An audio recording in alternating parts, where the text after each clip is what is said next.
Yeah, I mean, I think it's just there's frustration. I think we noticed they were trying to pick on Caitlin a little bit on defensive end. She was getting called for some fouls that, fouls aren't fun. She got in some foul trouble. Our team got into some foul trouble, and that's just all it was. I think that's part of the game. There's frustrations that rise, and decisions have to be made. And ultimately, this wasn't something that carried on. That is a teammate caught in the crosshairs of a full-blown franchise crisis.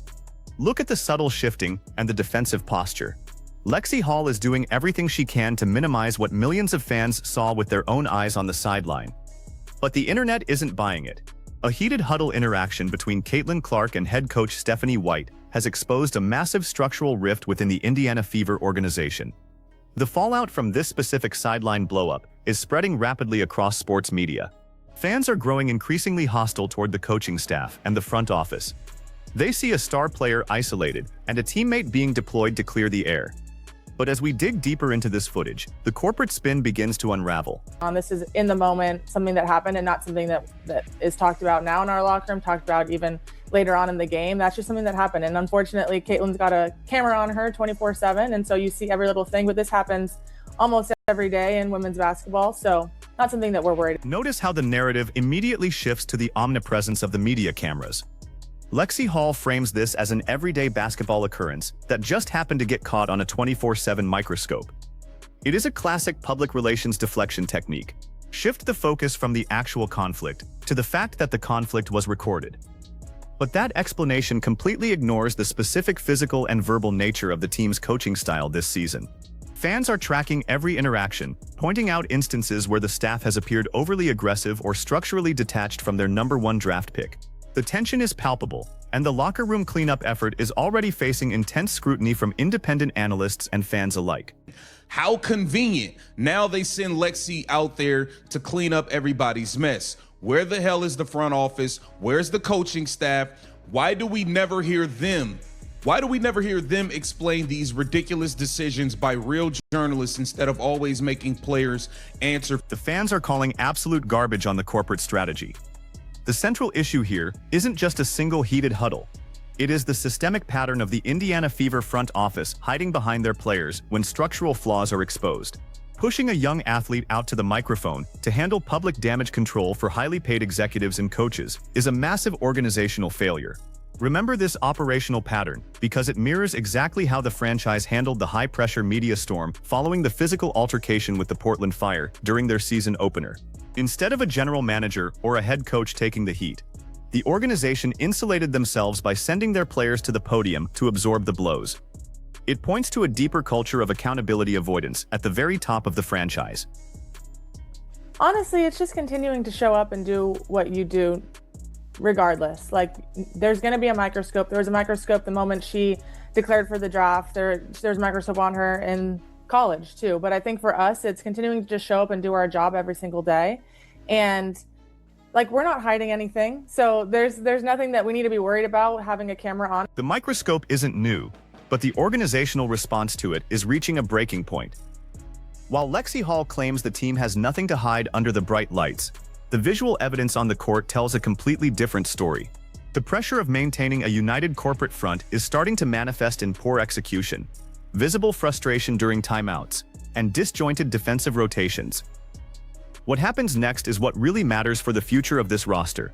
The players are being forced to adapt to unprecedented media traffic while simultaneously managing a highly rigid tactical system that doesn't seem to maximize their generational talent. This isn't just about adjusting to the professional ranks. It is about surviving an operational environment that feels increasingly restrictive. We have, a great relationship. I think all of us, we know this is a long season. It's hard to win in the WNBA. But ultimately it's early. And I think for us, we fully believe in each other. We fully believe in our coaching staff. And so it's just continuing to show up, put in the work. A handful of our games were less than 5 points of winning or losing. So we're not hanging our hats on what our record says, but we know an execution gap that wide cannot be masked by optimistic chemistry talk.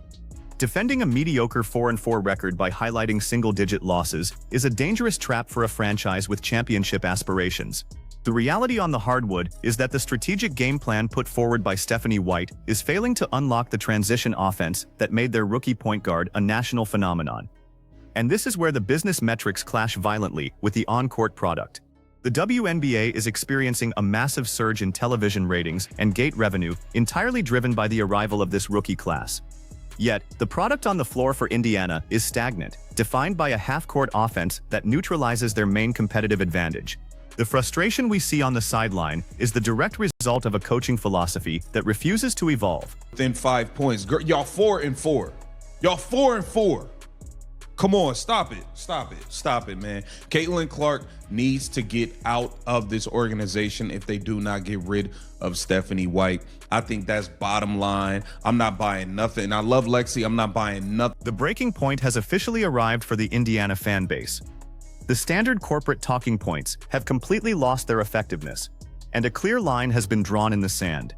Either this front office overhauls its tactical approach and provides a supportive environment for its superstar, or they risk wasting a historic developmental window. Look at the broader financial and cultural implications for the entire league.